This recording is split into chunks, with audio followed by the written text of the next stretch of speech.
nos reunimos ahorita para poder continuar con el Salmo 118.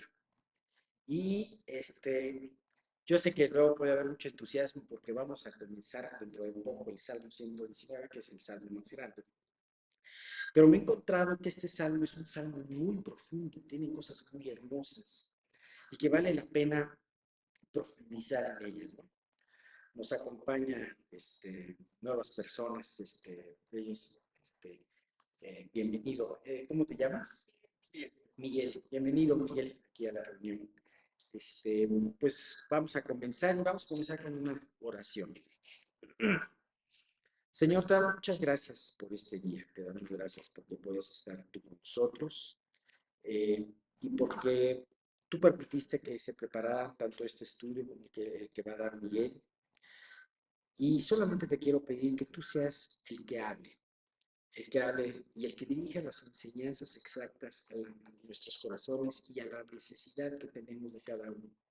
Como muchas veces Miguel lo ha comentado, nosotros no somos nadie para poder enseñar a la gente, pero solamente con el Espíritu, Señor, y lo que tú vayas colocando según las necesidades que se tengan espirituales, es la forma como podemos tener éxito. Gracias por este tiempo. Te queremos pedir por los que todavía no han llegado, para que puedas tú apresurar sus pasos. Y si no van a llegar, Dios, que ellos puedan, que la grabación salga bien de tal manera que puedan escucharlo posteriormente. Y Padre, pues yo te quiero pedir todo esto en el nombre, que es sobre todo el nombre de tu Hijo Jesús. Amén.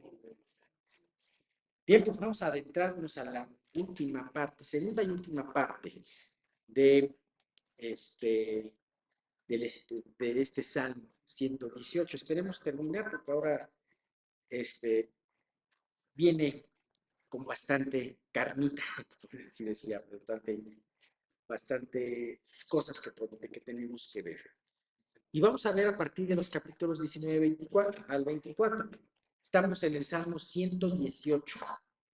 Estamos ya, digamos, podríamos decir, en la recta final.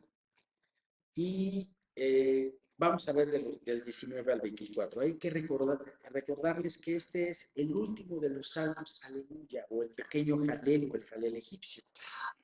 Con esto terminamos esta serie de salmos que he hablado en muchas ocasiones y que eran aquellos que se recitaban en el tiempo de la Pascua, en la fiesta de la Pascua, y que Jesús lo recitó con sus discípulos cuando habla de que después de cenar cantaron los himnos, ¿no? Entonces, y específicamente nos vamos a adentrar en una parte muy interesante. Ya vimos la victoria del salmista, ¿no? Que habíamos visto que también que es mucha posibilidad de que este salmo lo haya escrito el rey David.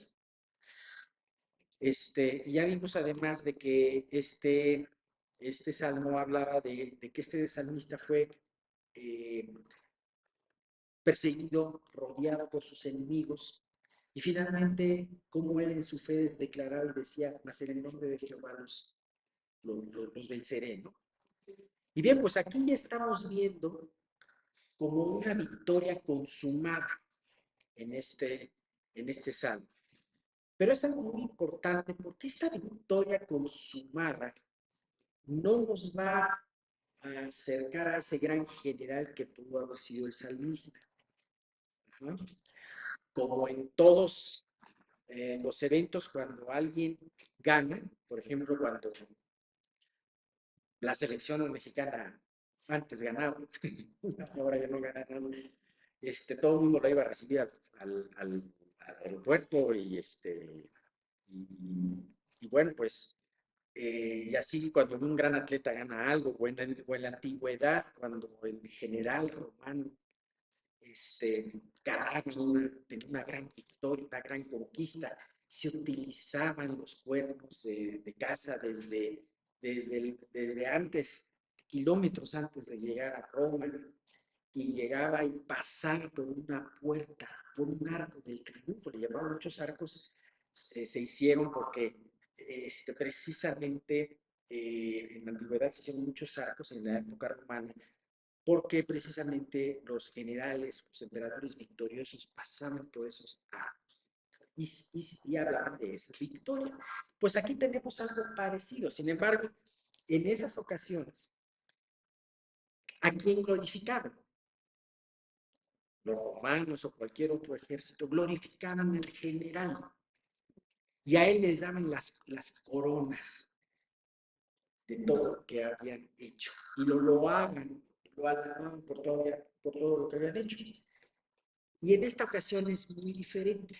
Fíjense, vamos a hablar porque está muy interesante porque habla de esta entrada triunfal de este gran vencedor, pero a su vez también habla nos dirige esto nada más y nada menos que al objeto principal de nuestro estudio de la Biblia, nuestro Señor Jesús. Y es precioso, ¿no? Dice, tengan todas sus Biblias, vamos a leer de los versículos 19 al 24.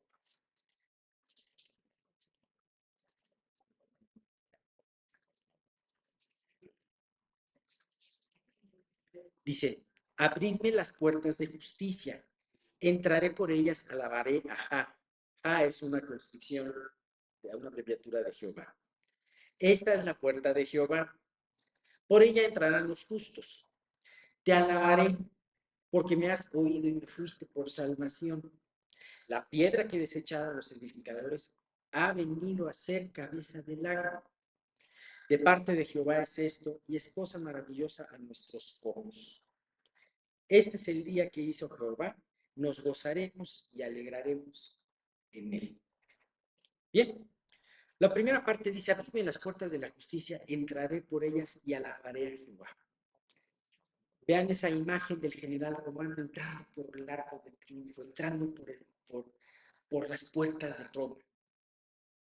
Pero ese general romano entraba ahí y todo el mundo, hasta el emperador, lo iban a alabar por su estrategia, por su valentía, por todo. Este hombre, y más pensando, este hombre, el salmista, a diferencia, y más pensando que pudo haber sido el rey David, decía, ábranme las puertas de la justicia, entraré a ellas y alabaré a Dios. Él iba a entrar como un general victorioso. Sin embargo, él iba a reconocer delante de toda la gente que la victoria no era por él, sino la victoria era por su Dios. Dice, abridme las puertas de justicia, entraré por ellas y alabaré. Lo primero que iba a hacer después de esa victoria era alabar a Dios. La victoria es un lugar delicioso en donde a veces estamos.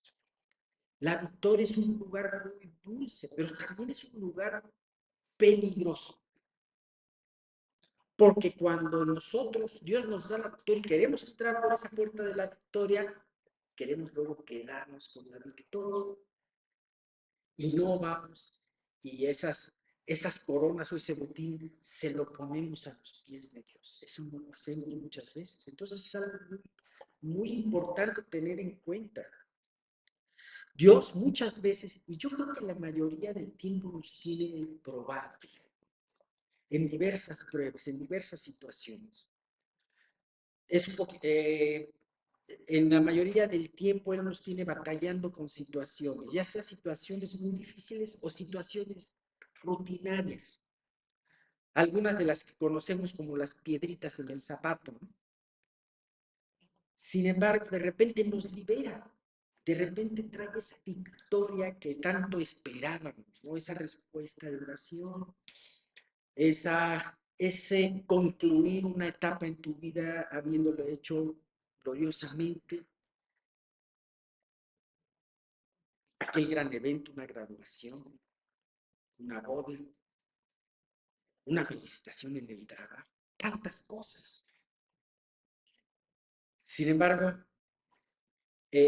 podemos ver que es bien importante que cuando hay ese tipo de situaciones, no te quedes con la victoria. Entra por esa puerta que Dios te abre.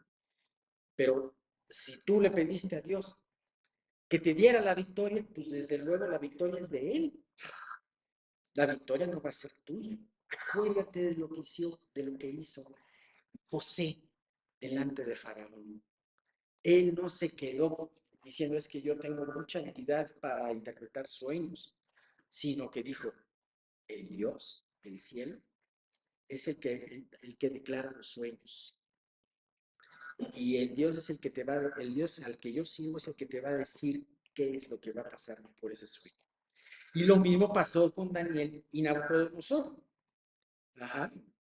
Así que no te olvides que una vez dada la victoria, porque finalmente este es algo y finalmente nuestras pruebas van a terminar en victoria, nuestras pruebas van a pasar, pero si tú no le das la gloria de Dios a través de alabarlo, a través de mencionarlo, entonces, pues esa gloria te va a hacer daño y entonces nada más te va a ensoberbecer. Y cuando nosotros, y la soberbia funciona como si fuera un gas mareador, o como los efectos del alcohol, ajá, que te marea, y que te empieza y que maneja tu lengua, y que empiezas a decir cosas muy tontas y empiezas a pensar cosas muy tontas. Esa es la soberbia.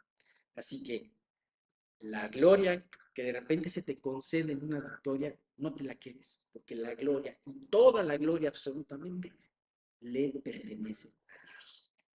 Bueno, a continuación el salmista comienza a hablar de tres objetos, de los cuales dos vamos a ver en este estudio y si Dios quiere, el próximo domingo veremos el tercero. Estos tres objetos son la puerta, la piedra angular y la víctima atada. Ajá. Podemos revisar como comenta el Salmo, o la víctima o el sacrificio atado. Y todos esos tres objetos nos hablan de tres características de Jesús y de la salvación. Ahora ves cómo toma sentido el que Jesús haya recitado estos himnos poco antes de morir, porque finalmente estos himnos hablaban de él. Bueno, primeramente se nos menciona, y esto lo hace en el versículo 20, fíjate lo que dice el versículo 20. Esta es la puerta de Jehová, por ella entrarán los justos. Me llama mucho la atención porque habla específicamente, esta es la puerta de Dios. Y por esa puerta no va a entrar cualquiera, sino por esta puerta entrarán los justos. Y podemos ver que hay una parte muy parecida en el libro de Isaías, en el capítulo 26, versículo 2, que dice, abrid las puertas y entrará la gente justa, guardadora de verdades. Entonces estos versículos están hablando que hay solamente una puerta y que por esa puerta no entra cualquiera, sino que entran solamente la gente justa, guardadora de verdades. No está hablando de gente perfecta, no está hablando de gente buena, sino que es la gente justa, la gente justificada por el sacrificio de Dios y que además ha creído en la verdad del Evangelio, lo vive y lo anuncia. Bien, se parece esto un poquito al versículo que ya conocen muchos ustedes de ese camino también, que es un camino único por el cual Dios transita a los justos. Y dice Isaías 35:8, y habrá ahí calzada y camino, y será llamado camino de santidad. No pasará inmundo por él, sino que él mismo estará con ellos. El que anduviere por este camino, por torpe que sea, no se extraviará. Bien, y el apóstol Juan, en su evangelio, nos explica más de qué se trata esta puerta. Y es justo cuando Jesús habla en Juan 10:9. La puerta de Jehová, acuérdense que dice la puerta de Jehová. Esta es la puerta, dice, esta es la puerta de Jehová, por ella entrarán los justos. Ahora, relaciónenlo con Juan 10:9, en donde Jesús le dijo a sus discípulos, yo soy la puerta. Esa es la misma puerta, ¿ves? Yo soy la puerta, el que por mí entrare será salvo. Y entrará y saldrá y hallará pasto. Qué curioso. Es una única puerta. No puede entrar cualquiera por esa puerta, pero el que entra por esa puerta será salvo, será justo. Ajá. ¿Sabes? Qué hermoso himno de alabanza que fue recitado por Jesús también antes de entregarse por nosotros, en donde Él dice que Él sería la única puerta para la salvación y solamente los justos entrarán en ella, ¿sabes? Pero no solamente este versículo te habla de que esa es la puerta por la que vas a entrar, sino también es una puerta por la que vas a salir, a vivir tu vida diaria como Dios la quiere que vivas. Entonces esa puerta de salvación te va a llevar a conocer a Jesús y con Jesús a salir a los pastos que Él tenga para ti. ¿Ves la estación maravillosa? Así que Jesús es el único camino para tu salvación y es el único que te puede llevar a vivir la vida cristiana como Él quiere. Imagínate escuchar que yo te dijera la siguiente premisa. ¿Qué pensarías de esta siguiente premisa? Tú puedes vivir la vida cristiana sin Cristo. ¿No te suena absurdo? Siendo que precisamente Cristo le da el nombre a la vida cristiana. A los cristianos empezaron a ser llamados cristianos porque los identificaban con Cristo. Ahora imagínate, tú puedes vivir la vida cristiana sin Cristo. Pues sí suena absurdo, definitivamente sí. Pues quiero que meditemos. Si suena absurdo, ¿por qué entonces muchas veces vivimos la vida cristiana sin Cristo? Porque muchas veces te levantas, caminas, haces, tomas decisiones, dejando a Jesús a un lado completamente. Porque muchas veces descuidamos nuestros preciosos medios de gracia, como es leer, como es orar. Porque tomamos muchas decisiones que consideramos muy importantes y no tomamos en cuenta a nuestro Redentor.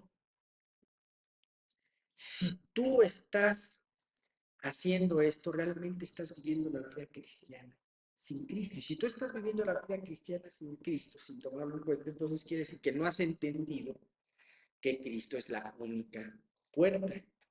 Y en tu forma íntima de ver las cosas, no en la superficie, en la forma íntima de cómo ves las cosas, estás convencido que hay muchos otros caminos como puedes tú sacar adelante tu vida y tener éxito. ¿Sabes?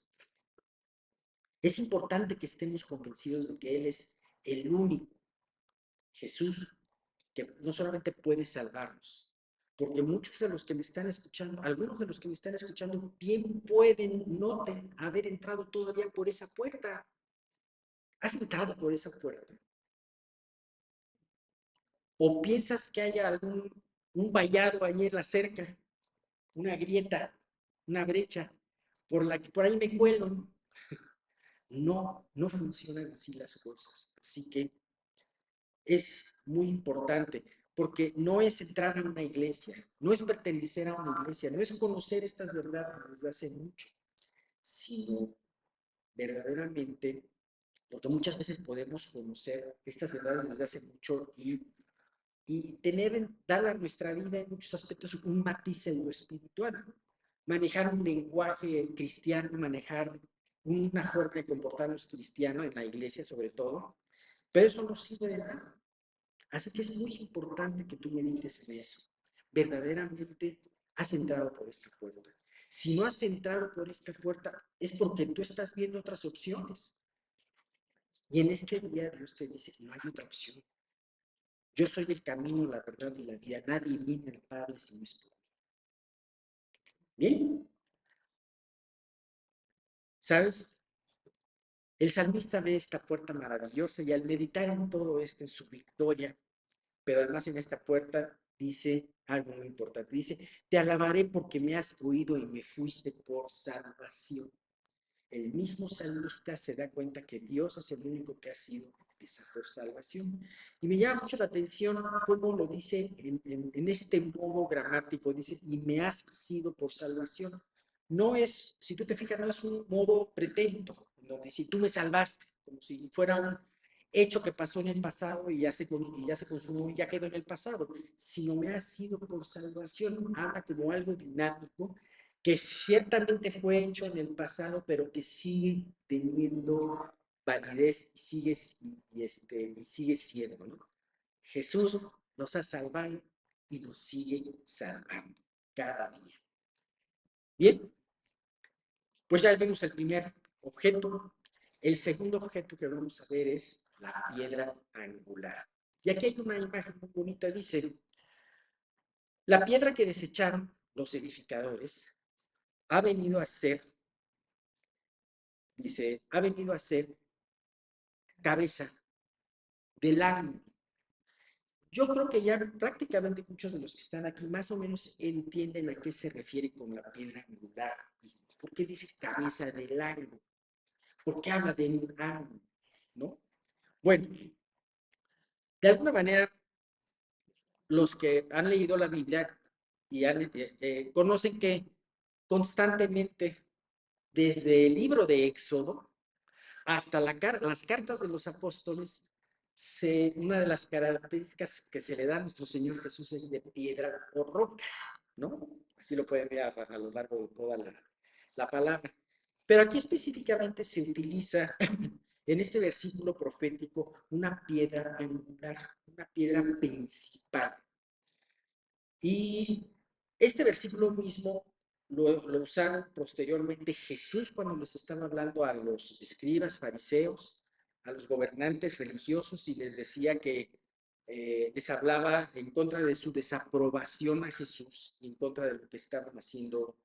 Y bueno, también ese versículo lo tomó después Pedro y habló de esto delante del concilio, de las mismas personas que escuchaban a Jesús escucharon a Pedro.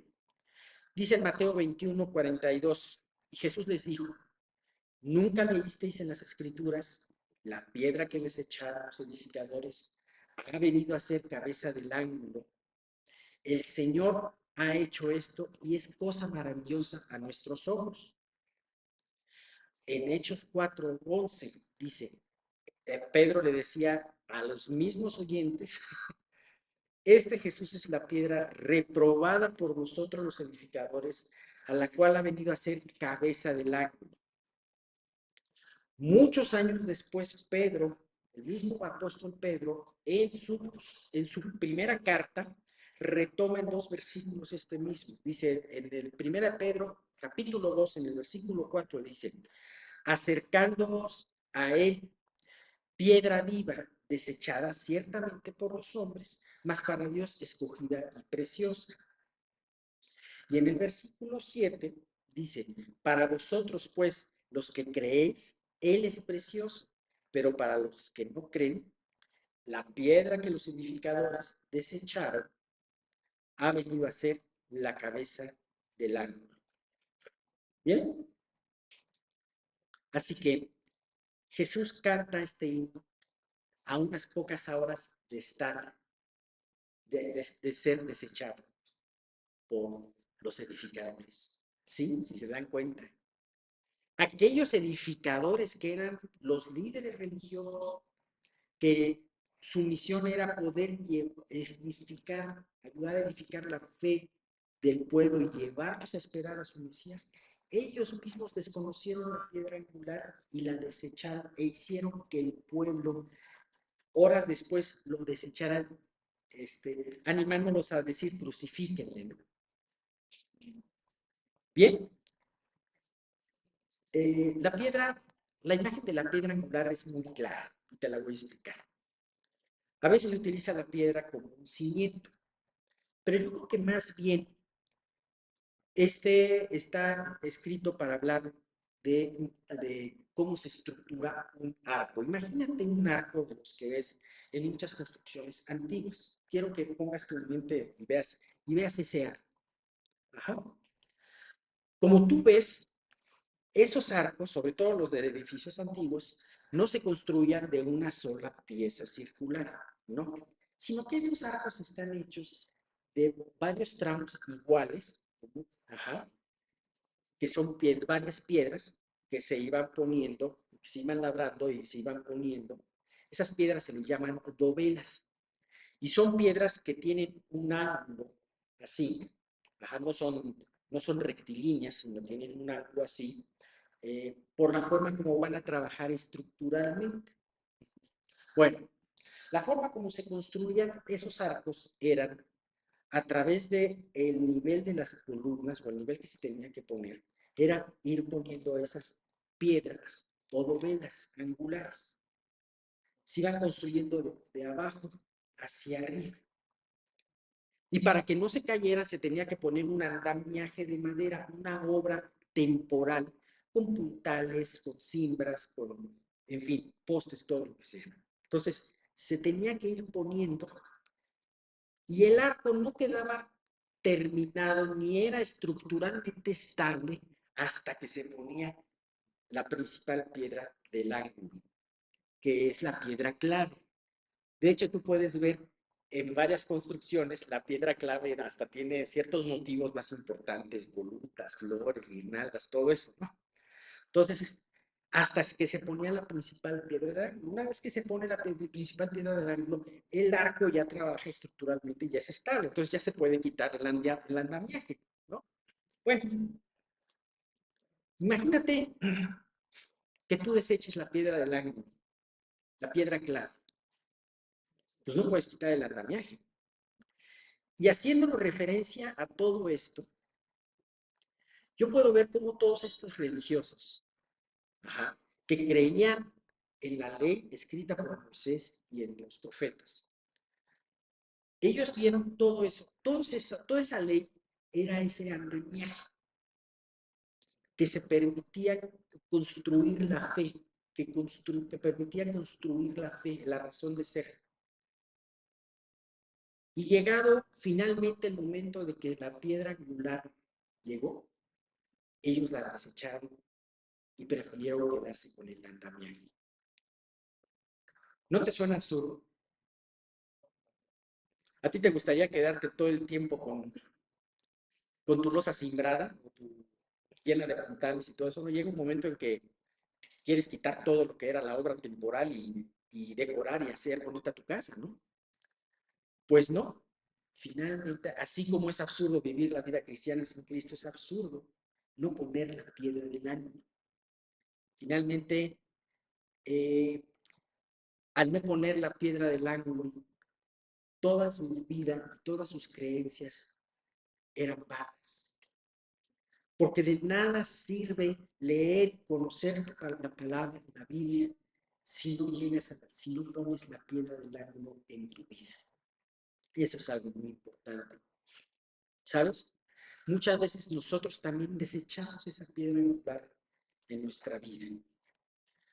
Y también no importa que asistamos a la iglesia, no importa que conozcamos ciertas cosas, pero si no nos percatamos que está esa piedra angular estructurándole, dándole estabilidad a nuestra vida, entonces de nada sirve lo que estamos haciendo.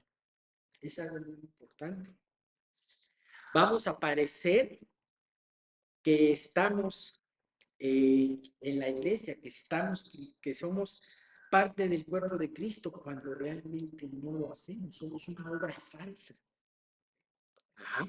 Como dice Apocalipsis 3:2, dice, había una iglesia que hacía muchas cosas, pero fíjate lo que dice, escribe al ángel de la iglesia en Sardis, el que tiene los 7 espíritus de Dios y las 7 maravillas, dice esto, yo conozco tus obras, que tienes nombre de que vives y estás muerto.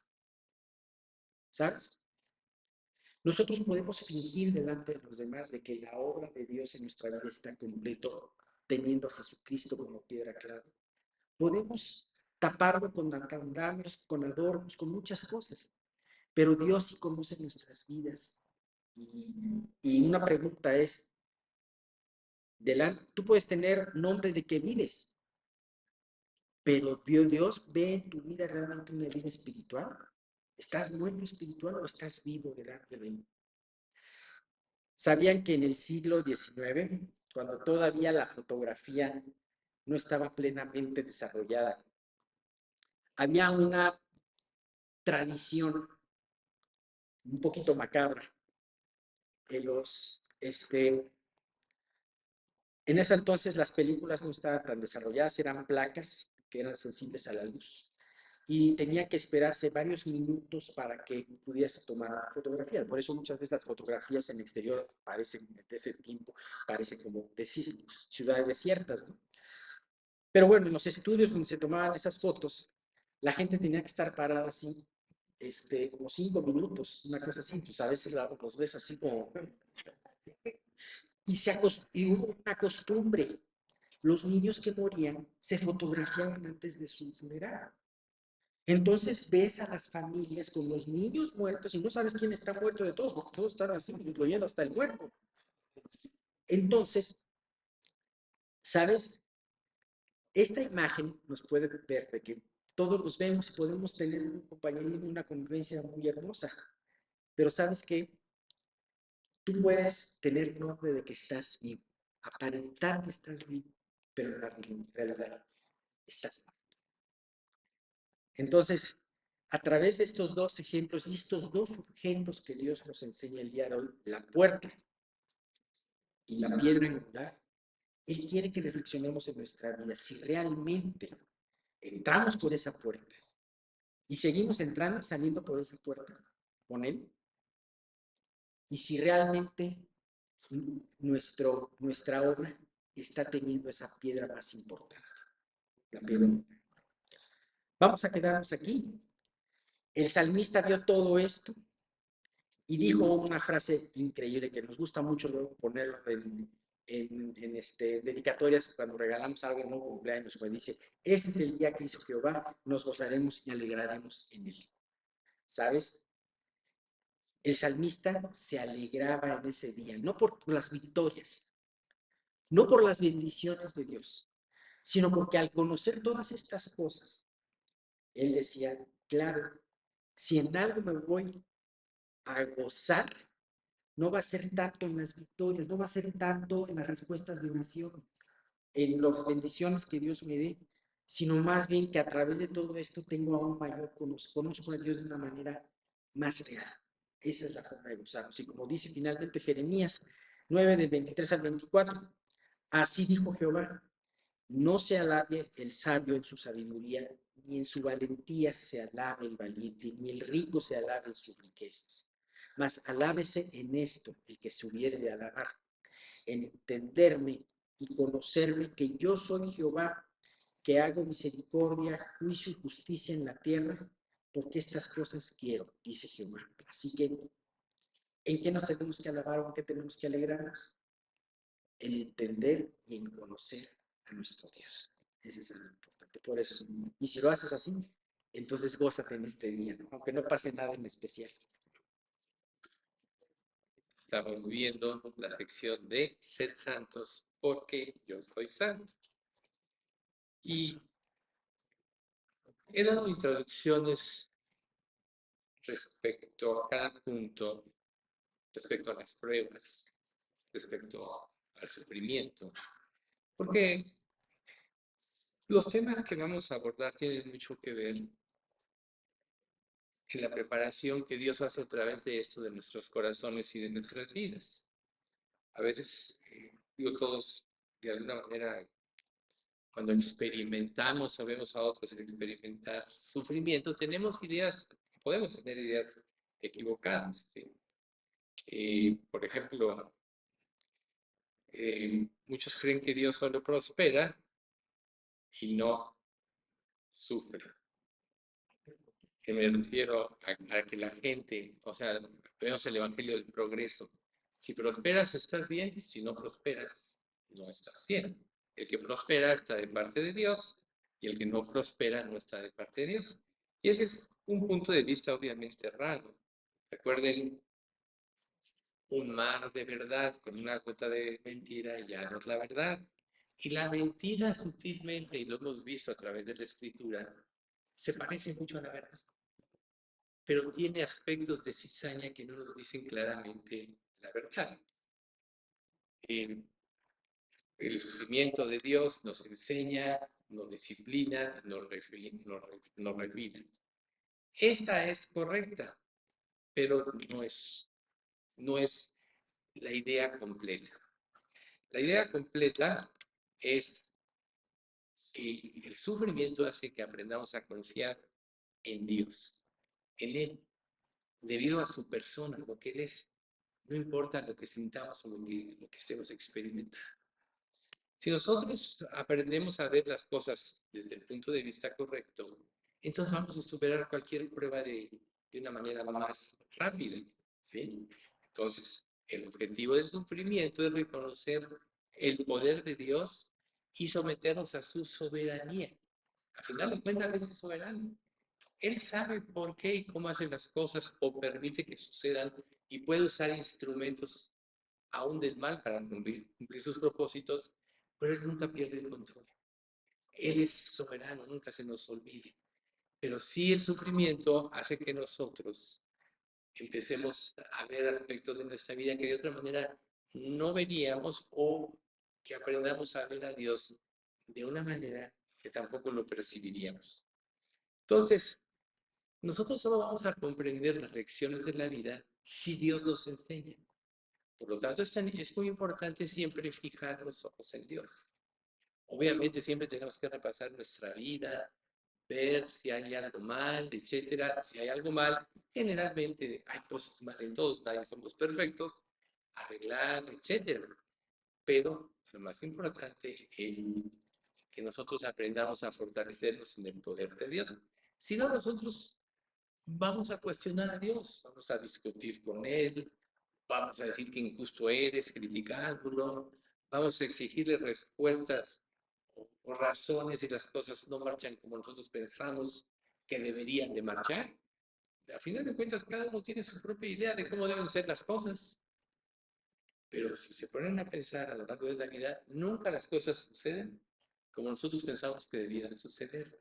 Los planes nunca están acorde a lo que planeamos. La vida es tan incierta y más en estas últimas épocas que, que no sabemos muchas veces ni por dónde andamos. ¿Sí? Entonces podemos perder quizá un trabajo, quizá podamos ver que alguien se enferma y a final de cuentas se muere, quizá podemos estar con finanzas apretadas, o si hay cambios inesperados, sufrimos porque no lo consideramos. Entonces, muchas, en muchas cosas podemos echarle la culpa a Dios o pretender, pero si nosotros esperamos que Dios nos revele el propósito, lo puede hacer, quizá no lo haga, quizá lo haga cuando se cumpla su propósito, quizá no nos dé una respuesta, por ejemplo, como a Job, ¿sí? Pero lo importante es nunca dejar de confiar en Dios.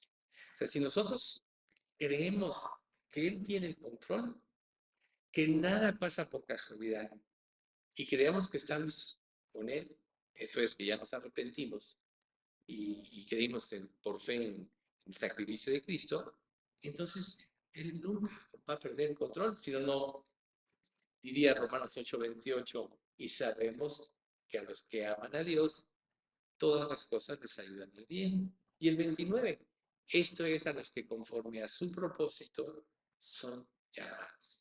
Siempre hay un siempre hay un propósito. Por ejemplo, segunda de Timoteo 2, del 11 al 13. Palabra fiel es esta. Si somos muertos con Él, también viviremos con Él. Si sufrimos, también reinaremos con Él. Si le negaremos, Él también nos negará.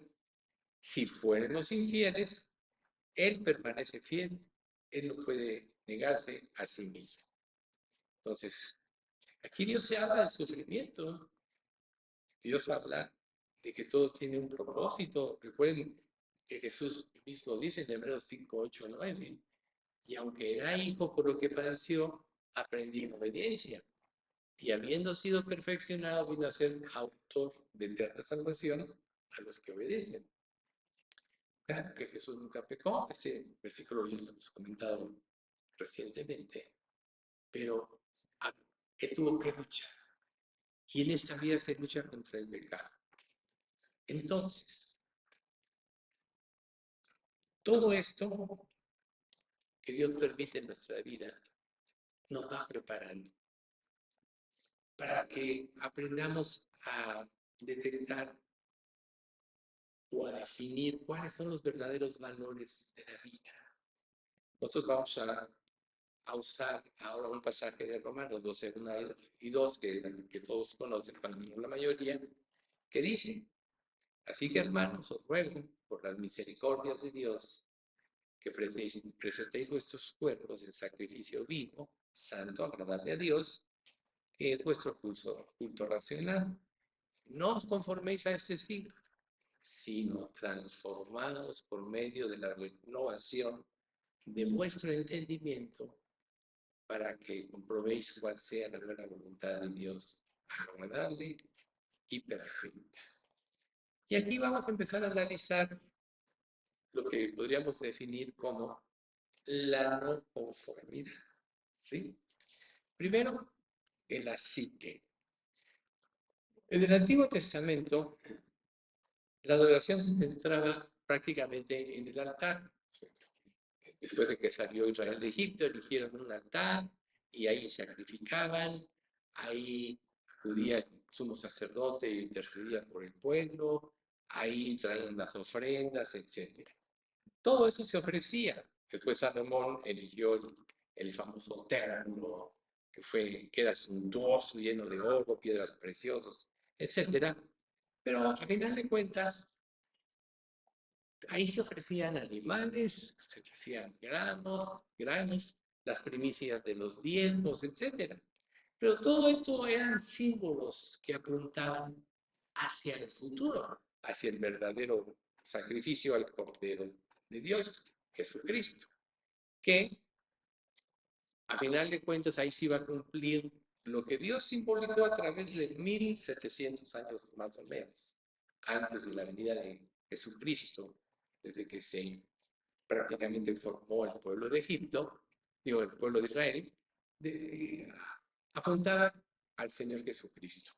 Ahora, si nosotros ofreciéramos un sacrificio, conociendo el sacrificio de Cristo, podríamos decir que estamos haciéndole un insulto a Dios, o estamos haciendo que desmerezca el sacrificio de Cristo. Y aquí es donde nosotros tenemos que tener mucho cuidado, porque muchas veces tenemos la idea, ¿no? O sea, recuerden la religión, ¿no? Eh, no tienes que comer esto, no tienes que comer lo otro, entonces dice, eh, imponiendo, ¿cómo se llama? Presiones como no comes, no bebas ni aún gustes en conformidad a normas y mandamientos de hombres, cosas que todas estuvieron con el uso. La gente todavía está muy confundida. Como creyentes y leyendo la Biblia, en el libro de Hebreos nos dice en el capítulo 10:1, porque la ley, teniendo la sombra de los bienes venideros, no la imagen misma de las cosas, nunca puede, por los mismos sacrificios que se ofrecen continuamente cada año, hacer perfectos a los que se acercan. Entonces, la ley, el esfuerzo humano, las tradiciones no pueden hacer perfectos a nadie. O sea, solo el sacrificio de Cristo nos hace perfectos. Sin embargo, sí hay un sacrificio que Dios nos pide, y es lo que acabamos de ver antes. Es una nueva clase de sacrificio, que es el sacrificio de nuestros cuerpos. Y aquí es donde tiene sentido la introducción que yo les di del sufrimiento, de las pruebas y todo eso. Todo eso nos prepara a negarnos a nosotros mismos. Generalmente, todos nos vemos a nosotros mismos como los héroes de la escena, como los más inteligentes, como los que más sabemos. Eso es natural por el egocentrismo del ser humano.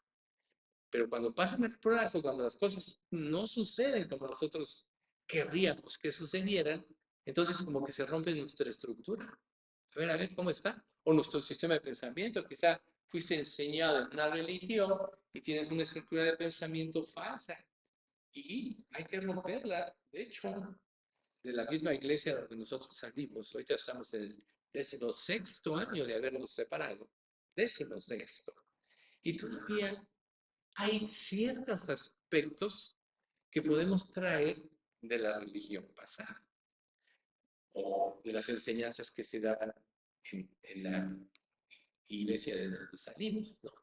Entonces, es muy importante que nosotros comprendamos la esencia de las cosas para que podamos ser libres en nuestro actuar y podamos desligarnos de todo ese tipo de lazos de esclavitud que nos impiden crecer. A final de cuentas, estamos viendo el estudio de la santidad de Dios. Ya nosotros vimos los miércoles el estudio de creciendo en santidad, todas las bases sobre las cuales podemos crecer en santidad. Pero Dios quiere que si Él es santo, que nosotros seamos santos. Y así como Cristo vino y renunció a ser Dios, recuerden, el cual siendo en forma de Dios no estimó el ser igual a Dios como cosa que aferrarse, sino que se despojó a sí mismo tomando forma de siervo, hecho semejante a los hombres. Y estando en la condición de hombre, se humilló a sí mismo, haciéndose obediente hasta la muerte y muerte de cruz, ¿no? Filipenses capítulo 2. Entonces, él mismo, siendo Dios, no teniendo pecado, no teniendo que deber nada a nadie, ya que por el mismo Jesús se hicieron todas las cosas y todo estuvo planeado desde antes de la fundación del mundo, él voluntariamente se ofreció. Y es precisamente esta parte que Dios quiere que nosotros entendamos, que nuestros sacrificios humanos, lo que nosotros podamos hacer, no tiene nada que ver con agradar a Dios, sino tiene que ver más bien con la consagración de nuestra vida. Y lo primero que tenemos que entregarle a Dios, precisamente es todo por lo que vivimos, porque muchas cosas se involucran el pecado. Recuerden, el mundo entero está bajo el maligno, y en muchas cosas que nosotros aprendimos, pensamos y vivimos y nos movemos, tienen que ver con el pecado. Entonces resulta que nuestros conceptos de felicidad es una falsa felicidad porque tiene que ver o está relacionada con el pecado. Y nadie puede ser feliz con el pecado. Recuerden, si tú pecas, tu conciencia que está de parte de Dios y está conforme a la ley te dice, tú no mereces ser feliz porque has pecado. Entonces, el pecado nadie lo puede disfrutar realmente. Quizás puede haber un momento de satisfacción, pero en realidad solo te deja un vacío más grande. Lo que realmente nos llena es precisamente lo que vamos a ver ahorita. Oh, hijo mío, dame tu corazón y miren tus ojos por mis caminos. Proverbios 23-26. Oh, hijo mío, dame tu corazón. Esa es la versión NTV. Dame tu corazón. Entrégame tus emociones. Entrégamelas por lo que vives. Porque yo sin duda te podría decir, Dios, tengo algo mucho mejor.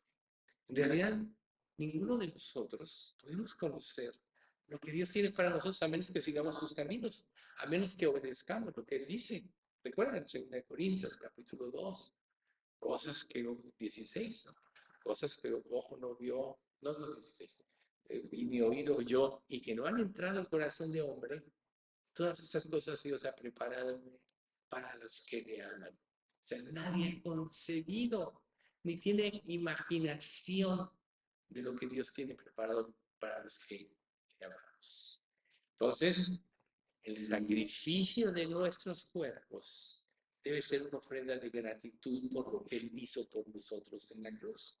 Pero ¿cómo vas tú a sacrificar si no entiendes la grandeza de su sacrificio?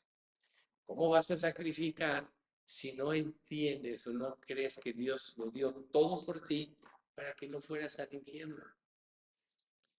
Para librarte del lago de fuego, que es un lugar de tormento eterno, donde día y noche la gente sufrirá, donde el gusano de ellos no muere y el fuego nunca se apaga. Dice, bueno, me muero y ya, ¿sí? Los que surgieron, pero unos resucitarán para la resurrección de vida y otros para resurrección de condenación, ¿no? Juan 5, 29 y 3. O sea, nadie se va a escapar.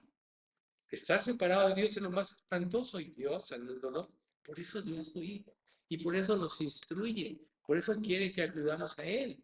Ese ejemplo de la piedra angular, la verdad, está muy bueno, el que dispuso Alex, porque nos da, y de la puerta, porque nos da una idea muy muy clara de que no hay un camino diferente.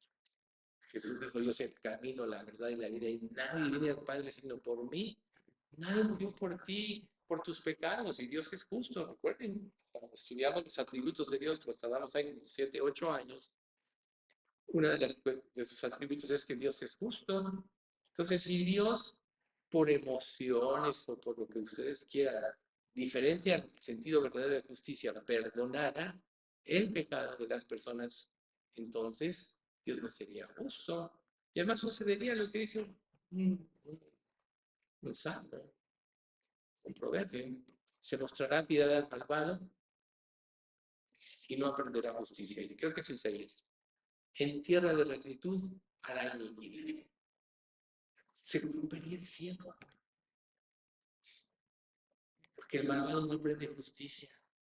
Por eso es que para que nosotros nos convertamos, lo primero que tenemos que concientizar es que somos pecadores. Nuestra conciencia nos lo declara. La creación manifiesta a Dios. La ley, la palabra de Dios nos acusa. Entonces no hay pretexto. Pero cuando entendemos esto y ya venimos a Cristo, entonces, ¿qué es lo que debe surgir en la vida del creyente verdadero? Gratitud. Si tú le debes a Dios todo, ¿no merece Él todo de ti? Claro que sí, y más. Recuerden, en 2 Corintios 5:14, el amor de Cristo nos constriñe pensando esto, que si uno murió por todos, luego todos murieron. Y los que viven ya no viven para sí, sino para aquel que murió y resucitó por ellos. Ahí está. O sea, nos consigue, nos impulsa, nos lleva a darlo todo por Él. Por eso es tan importante que entendamos la grandeza del sacrificio de Cristo. Por eso es importante que si ya estamos en Cristo, entendamos que lo más grande que le podemos dar a Dios es nuestra vida, que implica obediencia, implica consagración, implica santificación. ¿Sí? Entonces, si entendemos la grandeza de Cristo, no nos va a costar trabajo. Es como alguien te da algo sin que lo merezcas. Tienes gratitud por esa persona. Si con cualquier ser humano que te da algo, puedes tener gratitud porque te da. Imagínate Dios que se dio a sí mismo por ti, que pagó tu infierno, sufrió lo que no nos podemos imaginar, porque no más sufrió tu sufrimiento eterno, sino de toda la humanidad, desde Adán y Eva hasta el último ser humano que nazca de mujer. Todo eso pagó. Y entonces por eso Pablo enfatiza, y ahí iniciamos con el principio de estos pasajes de Romanos 12:1, así que, ¿sí? El así que es como que decir, este es un punto que nosotros tenemos que concluir, es un punto irrefutable, es algo que tú tienes que aprender, ¿sí? Es algo que te lleva a una conclusión apropiada de lo que son las cosas. Entonces, nosotros sabemos que Dios es misericordioso y clemente. Tardo para la ira y grande en piedad, y se duele del castigo. Que ninguno de nosotros hubiera podido lograr nada en cuanto a la justificación sin Cristo. Tampoco hubieras podido cambiar si Cristo no te hubiera limpiado, y una vez limpio de pecado, por eso puede entrar el Espíritu Santo en nosotros. El Espíritu Santo es santo. Él no podría entrar en un corazón sucio. Entonces volvemos al Proverbio 23:26. Dame, hijo mío, tu corazón y miren tus ojos por mis caminos. Si una persona no se arrepiente, estás sucia de pecado. ¿Cómo va a entrar el Espíritu Santo? Por eso es que la Biblia nos aclara que el sello de la conversión es el Espíritu, es la zarra de nuestra herencia, hasta que Dios nos redima y nos dé lo que Él prometió. Entonces, así que nos da la conclusión razonable de por dónde nosotros tenemos que caminar. Es así que es una conclusión de todo lo que Pablo planteó en los primeros capítulos de Romanos. No hay justo ni aún uno, no hay quien entienda, no hay quien busque a Dios, todos se desviaron, no se hicieron inútiles, etcétera, etcétera. Toda la introducción de Romanos hasta aquí era prepararnos para la salvación. Pero aquí dices, bueno, ok, ya estás preparado para la salvación, ya te salvaste, ¿y ahora qué? Ahora tienes que ofrecer tu cuerpo en gratitud. Si ya comprendiste la grandeza de su sacrificio, y ya la vimos anteriormente, ¿por qué sigues pecando? En esa misma parte de Romanos recuerda, porque no hago lo que quiero, sino el mal que aborrezco eso hago. Si hago lo que no quiero, apruebo que la ley es buena y que el mal está en mí. Porque mentalmente, o sea, según el hombre interior, me deleito en la ley de Dios, pero veo otra ley en mis miembros que se revela y me lleva cautivo al pecado. Bueno, ven ustedes por qué es importante el sacrificio de nuestro cuerpo. ¿Crees que tienes derecho a algo? No tenemos derecho a nada. Porque el pecado, el destino de nuestra existencia en el pecado es el infierno. Y Dios nos dio lo más grande, el tesoro más grande que es la salvación. Por eso Jesús dijo que el reino de los cielos es como una persona que encuentra una perla de gran precio escondida en un campo y cuando la halló, fue y vendió todo lo que tenía para comprar ese campo. Esa perla de gran precio es Jesús. Si tú no estás dispuesto a darle todo, entonces no has comprendido la grandeza de su sacrificio. Pero Pablo te dice, así que, mira, concluye. Ya tienes toda una instrucción, todo el fundamento de lo que es la vida sin Dios, todo lo que Jesús hizo en la cruz, etc. Entonces, no te conformes. ¿No? Presenta tu cuerpo en sacrificio vivo. Y presentar el sacrificio vivo implica la no conformidad. No te conformes. Aquí, a este mundo que te induce al pecado, a este mundo que te lleva o produce en ti la rebeldía ante Dios, a este mundo que no te da una verdadera satisfacción, que todo está lleno de mentiras y todos los valores de este mundo son falsos. Te dicen, ven, ven, aquí está la felicidad. Y ahí está el proverbio que nos compartió también el otro día, Mau. Ahí está la felicidad y resulta que no es cierto. Y vas y quedas, ¿sí? Entonces, no te conformes a este siglo, es lo mismo de no te conformes a este mundo. Este siglo es el sistema de pensamiento, aparte de las acciones. El pensamiento es, aún como creyentes, con lo que nosotros más tenemos, con lo que más luchamos, es con nuestro pensamiento.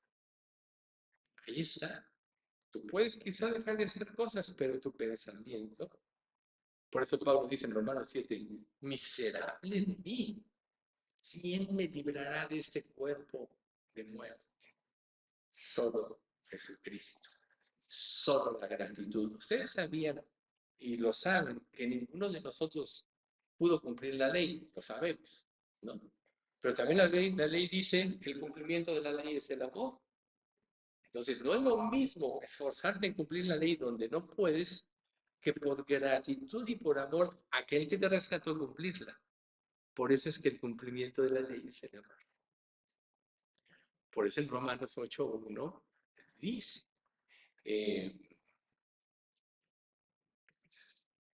Romanos 8:1, que no fue de la mente, dice así. Ahora pues, ninguna condenación hay para los que están en Cristo Jesús. Los que no andan conforme a la carne, sino conforme al Espíritu. Porque la ley del Espíritu de vida me ha librado de la ley del pecado y de la muerte. O sea, ninguna condenación hay para los que no andan conforme a la carne, sino conforme al Espíritu. ¿Y qué es vivir conforme al Espíritu? Es vivir de acuerdo a lo que Dios revela y cumplirlo no en nuestra fuerza, sino en la fuerza y el poder del Espíritu que Dios nos dio en el momento de la conversión. Por eso es que el cristianismo no se puede cumplir en el esfuerzo humano. Tampoco, si no pudiese cumplir la ley, más alta es la gracia. Pero en Romanos se dice, no hay ninguna condenación a los que no andan conforme a la carne, sino conforme al Espíritu. Es por eso que Dios nos otorga el Espíritu. Porque el Espíritu Santo es el que nos cambia la mente, el que nos hace entender la palabra ya que Él la inspiró todita, el que nos traduce, el que nos hace, nos da la fuerza para seguir los caminos de Dios. Recuerden Isaías 40, 29 a 31, que dice,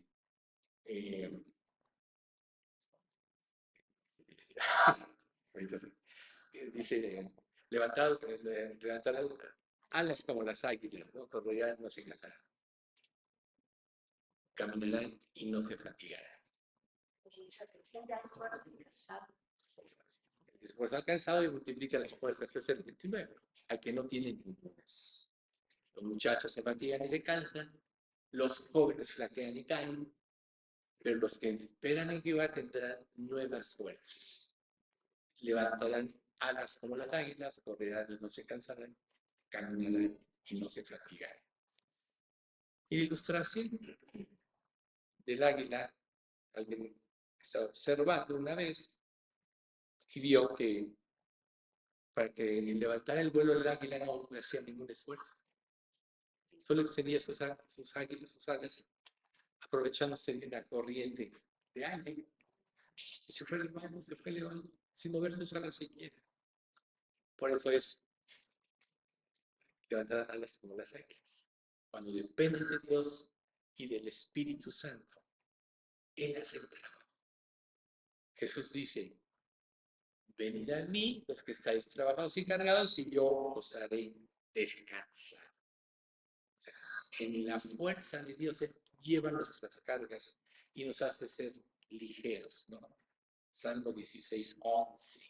Él hará mis pies como de siervas, en sus alturas me hace andar. Te hace ágil donde sea, en la montaña, en las rocas, donde sea. Y te lleva al centro de la voluntad de Dios. Por eso es tan importante el no conformarnos. Aquí hay dos palabras muy importantes. No os conforméis a este siglo y transformados por medio de la renovación de nuestro entendimiento. Entonces, son la unión de dos palabras.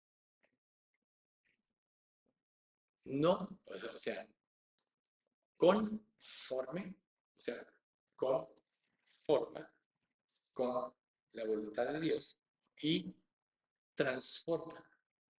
La primera es que tú puedes vivir de acuerdo a lo que la vida te marca, a las presiones de esta vida, tratar de quedar bien con todos, tratar de actuar conforme al sistema para no estar en contra del sistema. Eso no quiere decir conformarse a este siglo. Ceder ante las presiones del mundo, reitero, ceder ante el sistema de pensamiento de no te cases, ahora ya disfruta de la vida, el matrimonio es un engaño, cosas así. Sin embargo, esa es una situación realmente errónea. Sin embargo, la palabra transformado significa pasar, cambio de mente, trascender, ir en contra del sistema. ¿Sí? Nosotros podemos, y sí, estamos en este mundo y este mundo ejerce presiones, aún para que tú vivas un falso cristianismo. Si todos, si una persona se viste de cierta manera, quiere que lo hagas. O si piensa que ser buen cristiano es abstenerse de cosas, te tratan de infundir que lo hagas. Cuando en realidad el Espíritu Santo es el que te dice qué es lo que está mal y qué no está mal. Dos personas pueden hacer la misma cosa, una pecar y una no pecar. Entonces, ¿para quién está mal? ¿Sí? Cuando se habla, este asunto también lo trata Pablo, él dice que una persona ve todos los días iguales y otros los ve diferentes. Y por eso uno peca y otro no. Y concluye que todo lo que no proviene de fe es pecado. Y la fe es por el oír, y el oír por la palabra de Dios, y el Espíritu Santo es el que nos da la fe. Por tanto, para una persona que algo es mal y lo viola porque no lo hizo con fe, es pecado para él. Y la misma circunstancia que para otro no es mal y no tiene mala conciencia, no peca. Y puede ser una situación aparentemente buena. Entonces, todo eso nada más para decir que Dios quiere que vivamos en la libertad de Cristo, pero esta solo lo vamos a obtener teniendo una relación con Dios a través de su palabra. Nada te puede hablar a ti mismo como su palabra. Ni teorías humanas, ni la persona más sabia aparentemente a tu juicio que sepa mucho de la Biblia. La palabra es el único elemento que tiene el poder de transformarte. Porque es la revelación de Dios. Y el único que te puede hacer entender es el Espíritu Santo. Entonces, ¿por qué tienes que negarte a ti mismo en gratitud a Dios? ¿Por qué tienes que morir? ¿Por qué tienes que ofrecer tu cuerpo como un sacrificio vivo ante Dios? Precisamente para aprender a discernir correctamente las cosas. Si no, tus mismas ideas van a chocar contra lo que Dios te revela. Dios, podrías decir, tú dices esto, pero yo creo que esto es lo correcto. Tú dices que se debe de vivir de esta manera, pero yo creo que debe de vivirse de esta otra manera. ¿Qué estás haciendo ahí? Desobedeciendo la palabra de Dios. Estás generando tu propio cristianismo o tu falsa religión, mejor dicho. La religión pura y sin mácula, como dice Santiago, ¿no? Es visitar a los huérfanos y a las vidas en sus tribulaciones, es una vida de piedad, de misericordia y guardarse sin mancha del mundo. ¿Quién se puede guardar sin mancha del mundo? Sino solo aquel que es guiado por el Espíritu de Dios. Claro que todos pecamos, pero recuerden una cosa y es muy importante. Cuando una persona se arrepiente, todos sus pecados le son perdonados, pasados, presentes y futuros. El pecado tú lo puedes arreglar con Dios a la luz de 1 Juan 1:9. Si confesamos nuestros pecados, Él es fiel y justo para perdonar nuestros pecados y limpiarnos de toda maldad. Pero para Dios, tú eres perfecto porque te ve a través de la justicia de Cristo. Como Padre amoroso, si ve que te desvías, ya va a hacer una corrección en ti que se llama disciplina o equipamiento. Cambio de mente, cambio de dirección. Esas son dos cosas diferentes. Pero Dios nunca cambia nuestra actitud. Muchas veces nosotros, en nuestra manera de pensar, si nos sentimos culpables, pensamos que Dios así nos ve. Y claro, el Espíritu Santo levanta la convicción para arrepentimiento, pero nunca se nos olvide que Dios nos ve a través de Jesucristo. ¿Y sabes por qué quiere Dios que lo tengamos presente? Para que vayamos a Él con confianza. ¿Qué pasa si tú haces algo mal y crees y le haces daño a una persona sin querer o no, como haya sucedido? Y dices, me tengo que disculpar, tengo que pedir perdón, pero sientes que no te va a perdonar por lo que tú quieres. Quizás sea muy rencorosa, quizás sea esas personas que dicen, ya te enterré, ¿no? Cosas así. No vas. Pero ¿qué pasa si estás ante un padre amoroso que ya mandó a su hijo por ti? Que lo que quiere es que te arrepientas. ¿Y por qué es el arrepentimiento? Cambio de mente. Es decir, Dios tenía razón. Ese es el arrepentimiento. Hice mal, ¿no? Pequé y pervertí lo recto y no me aprovecharon. Oh, Dios redimirá su alma para que no pase al sepulcro y su vida se lo demos. Está. Si alguien se presenta delante de Dios, pequé y pervertí lo recto, no ha aprovechado, Dios redime su alma. Si no fuera de esta manera, la salvación se perdería. Pero la salvación no se pierde porque el sacrificio de Jesús fue perfecto. Porque Dios nos ve a la luz de la perfección de Jesús, a la luz de Cristo. Entonces, no conformarse a este siglo es es decir, no, es que no veo películas, es que me voy a vestir de esta manera, es que voy a actuar como este. Recuerden que hay lugares donde ni siquiera tienen electricidad porque piensa que eso es mundano, pero todo esto es superficial. Porque una persona puede no hacer algo, pero en su corazón, cuando Dios dice, el que mira a una mujer para codiciarla y adulteró con ella en su corazón, o sea, de nada sirve aunque no cometa nunca el adulterio ni nada de eso. Ya su corazón se alteró, su mente se alteró. Una persona puede decir, ay, no hay que ir al cine, yo no voy al cine, ¿ok? Pero si tu corazón está allá, ya tú ya estás pecado como si fueras. No es así. El Espíritu Santo es el que te va a guiar al camino de la santidad y te va a decir que no. ¿Sabes cómo trabaja el Espíritu Santo? Genera convicción en tu vida. Y esa convicción es más fuerte cuando tú entregas tu voluntad a Él. Si no, entonces vamos a ser como los fariseos. Hay de vosotros, escribas y fariseos, hipócritas, porque diezmáis la menta y el eneldo y el comino, y dejáis lo más importante de la ley, la justicia, la misericordia y la fe. Esto era necesario sin dejar de hacer aquello, Mateo 23, ¿sí? Luego en Romanos 14, 17 te dice, porque el reino de Dios no es comida ni bebida, no tiene nada que ver con las acciones humanas, necesariamente, sino justicia, paz y gozo en el Espíritu Santo.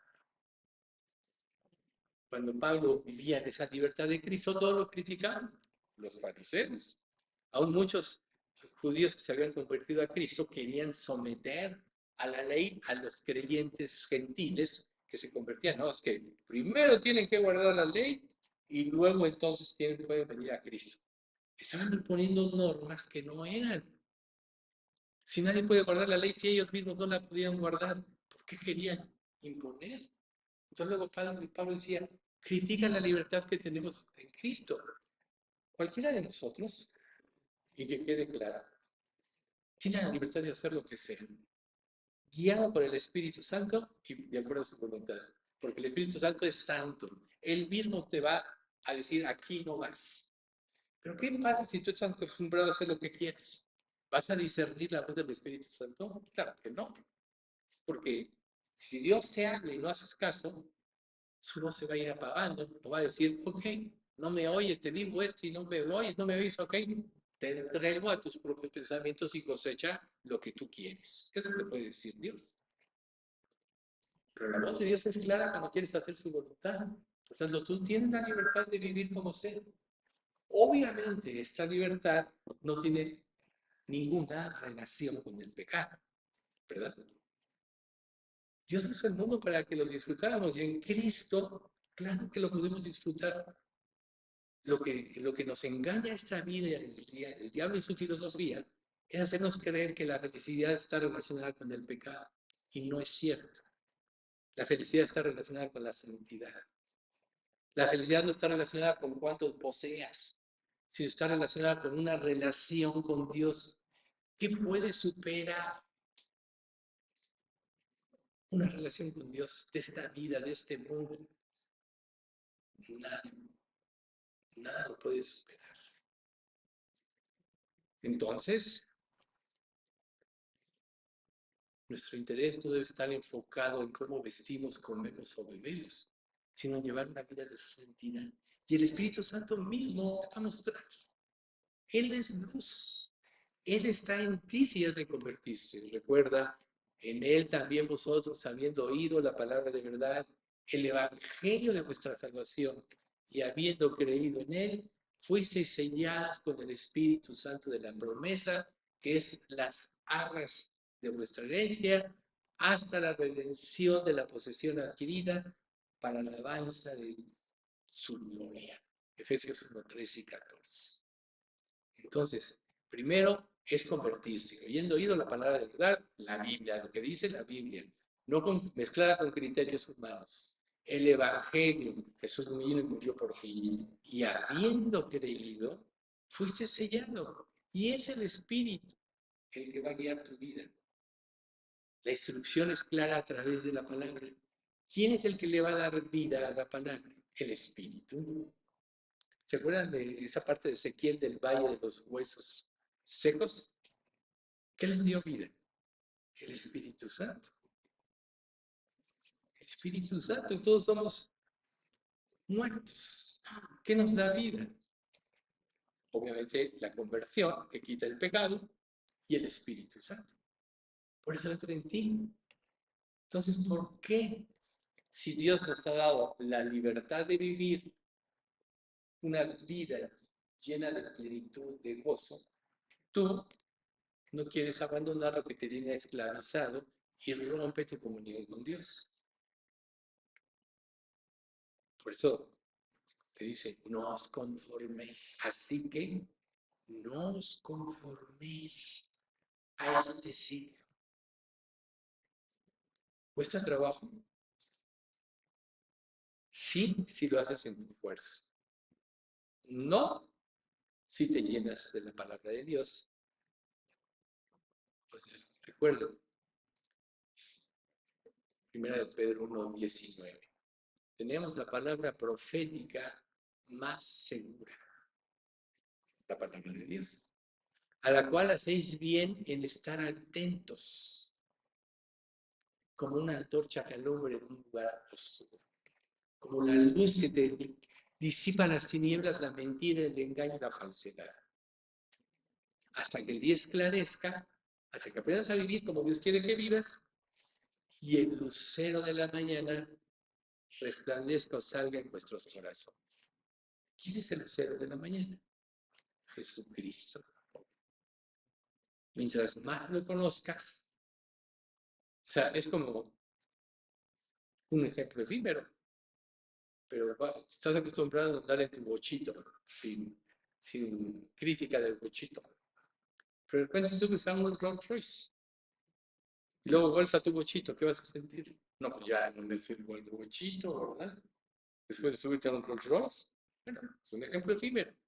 Pero así es, conforme tú vas descubriendo y Dios se revela, se va revelando en tu vida, todo lo facuo, todo lo equivocado que vivías pierde atractivo.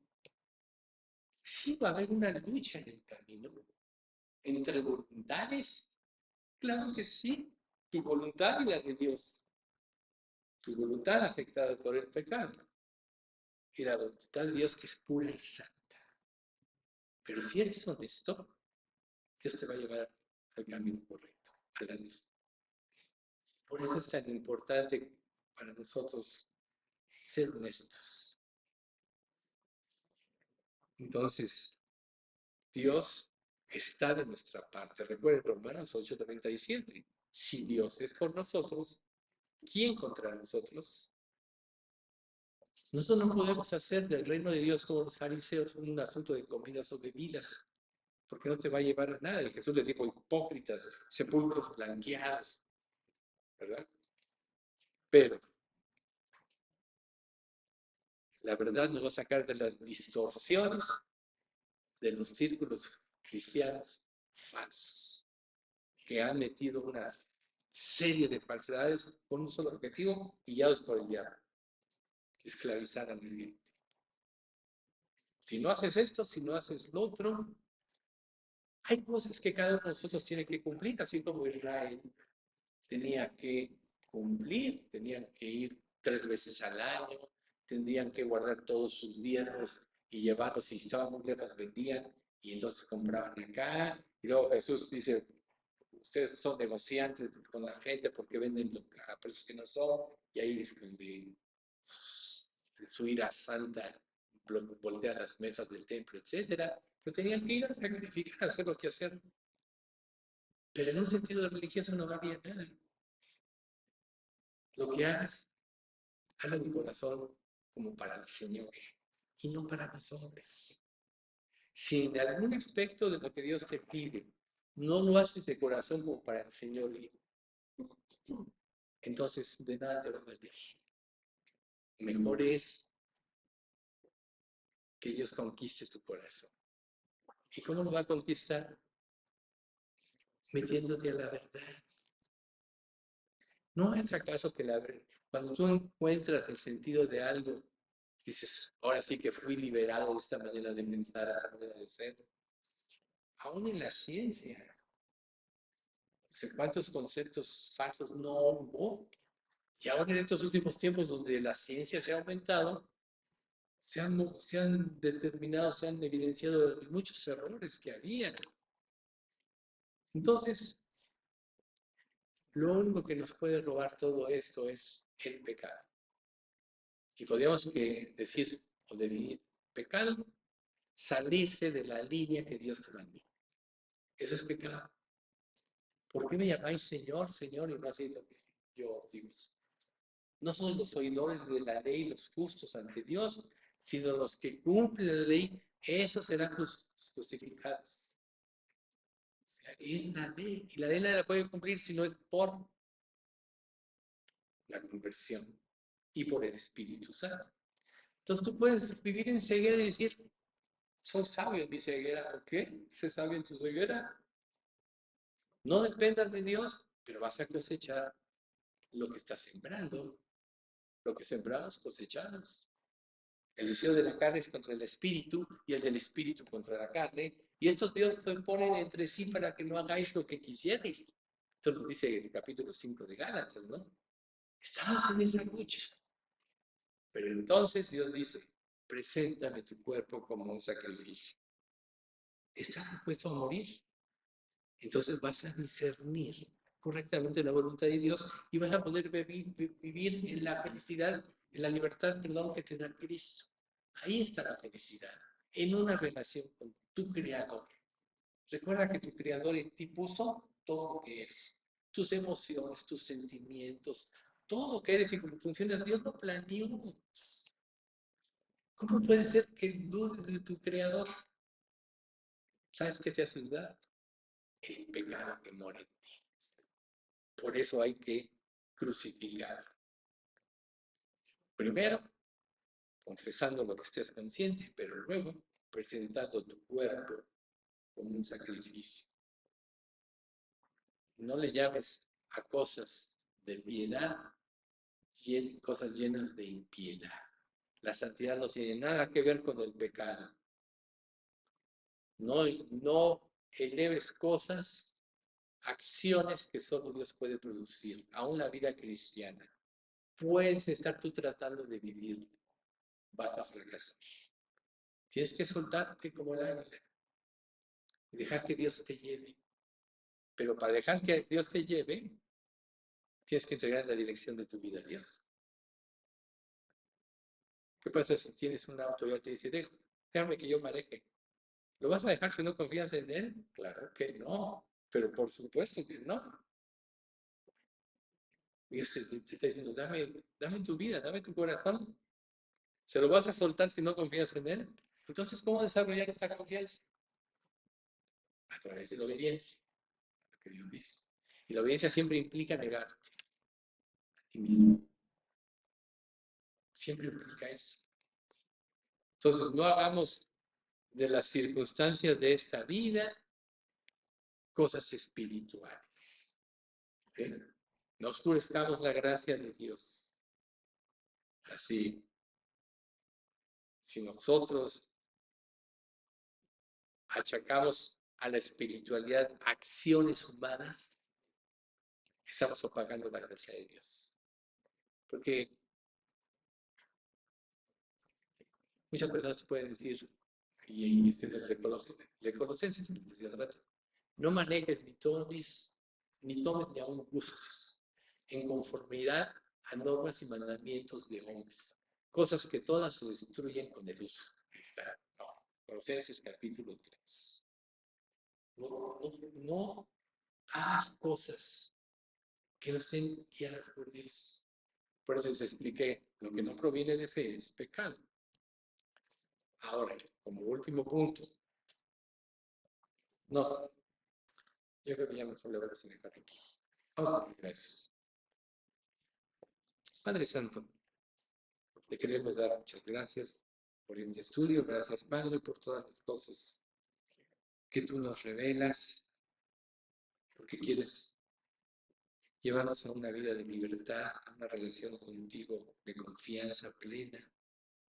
Sabemos, Padre, que hay muchos estorbos en nuestra vida, por lo cual te pedimos que nos des la convicción y la fuerza para seguir tus caminos, que tú nos liberes de conformarnos a este siglo, Señor, sino cambia nuestra mente, cambia nuestra manera de pensar a lo que tú revelas en tu palabra y danos la victoria en Cristo, porque además así lo creemos si te lo pedimos, porque tú lo prometes. Señor, te damos gracias por todas estas enseñanzas. Te pedimos, Padre, que tú sigas restableciendo a Carmina en su operación. Te pedimos por la mamá de Oscar, Padre, ya que ahorita ya están todos los elementos para operarla, que tú guíes a los médicos y cada acción que pueda quedar muy bien de su rodilla. Señor, también te pedimos porque les des salud, tanto física como espiritual, en nuestra iglesia. Y Señor, pues nos sometemos a ti, nos ponemos en tus manos y te pedimos que sigas bendiciendo a nuestra iglesia y la mantengas siempre en la salud espiritual y en la salud doctrina. Todo eso en nombre de Cristo Jesús. Amén.